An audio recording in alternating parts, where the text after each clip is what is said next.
I think a good measure would be one, we don't have it yet, but a good measure would be the one that prioritizes vulnerable households. And for prioritizing vulnerable households, the policymakers would use data and would also work together. So it wouldn't be only the task of the Ministry of Labor to give heating subsidies or send heating subsidies during winter, but it is also the task of the Ministry of Development, who is in charge of the energy efficiency programs in buildings, and also the task of the Ministry of Energy to better shield the vulnerable consumer. So this would be a better policy, to focus mainly on vulnerable consumer, but when you focus on vulnerable consumer, you should use the data and identify these households and then tailor the measures. We don't have this measure yet functionally in Romania, but we have some bits and we can build on these bits to develop better measures. Thank you.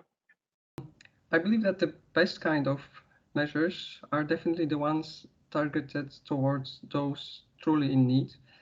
For example, the first shielding allowance introduced by the government in Poland at the beginning of the crisis was meant to be distributed based on the income and size of each household, with the income threshold. Although adequately defining specific dependence of the level of support and income might not be perfect, it still enables to meet the least affected groups, providing higher level of relief to the more vulnerable. Basically, not all households are affected to the same degree by rising energy prices. The impact falls disproportionately on vulnerable low-income households, who tend to spend a much larger share of their disposable income on energy than high-income households. On the other hand, in some cases, targeted measures might not include all vulnerable consumers that are in urgent need of support. So in some way, finding a middle ground may be the way to go.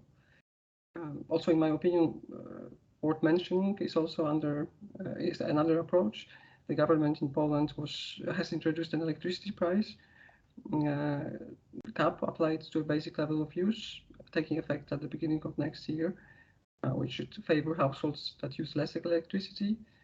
Such a measure maintains an incentive to reduce consumption and promote energy efficiency.